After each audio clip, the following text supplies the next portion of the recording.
Now, to turn the heel of a sock, one of the most common methods is to use short rows.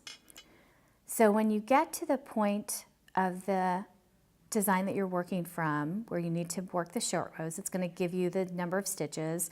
Here we're going to knit 7 stitches. Then we're going to knit 2 together through the back loop. So you can see we're knitting 2 stitches together through the back loop.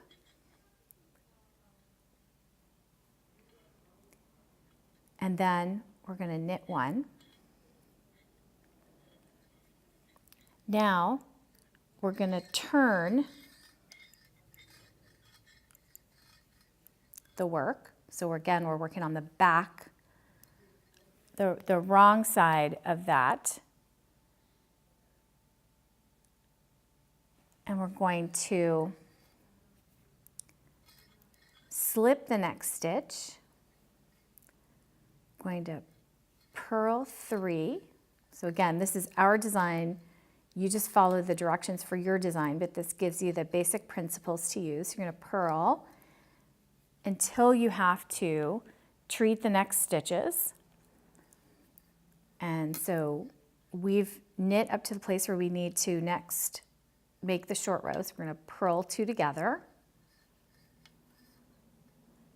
And we're going to purl 1 more. And now we're going to turn again. So we're going to turn back to the right side.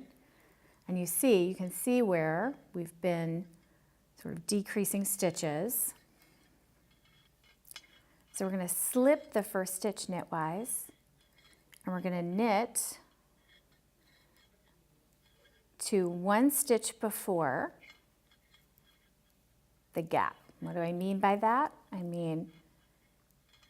So we now knit, and see we've got 1 stitch here from the stitches we've already knit, and we've got all of these stitches that we have not yet knit or purled. So what we're going to do now is we're going to knit the next 2 stitches, so 1 that's already been knit and 1 that hasn't yet been knit. The next 2 stitches on the needle through the back loop, we're going to knit them together through the back loop. And we're going to knit 1 more. Now we're going to turn again, and these are we're really repeating the same steps until we work all of the stitches on the heel. So remember, the first stitch we're slipping it. We're going to purl till we get to be 1 stitch before the gap.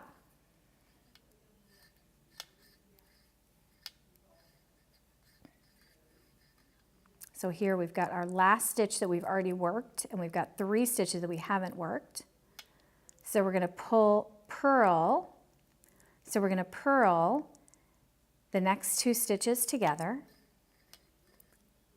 We're going to purl 1 more. We're going to have 1 stitch left on this needle, but we're still going to turn. And we're going to start, and we're going to work this row again. We're going to slip 1.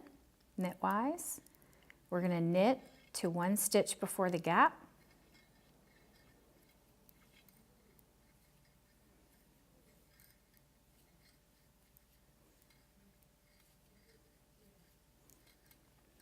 So now we have 1 stitch that we've already worked. We've got 2 remaining stitches.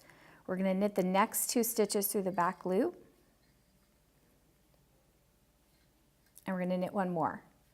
So we've now worked all of the stitches on the left side of the row. We're going to turn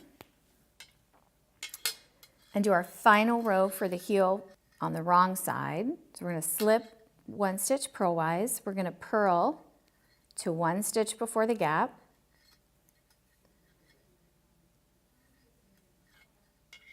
So here we only have 2 stitches left.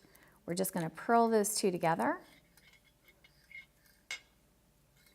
And we're now ready to start the next step of the process. And what you can see is that it's not the dimensions you would normally use, but you can see that it is turning the heel to the bottom. So we've now created this heel.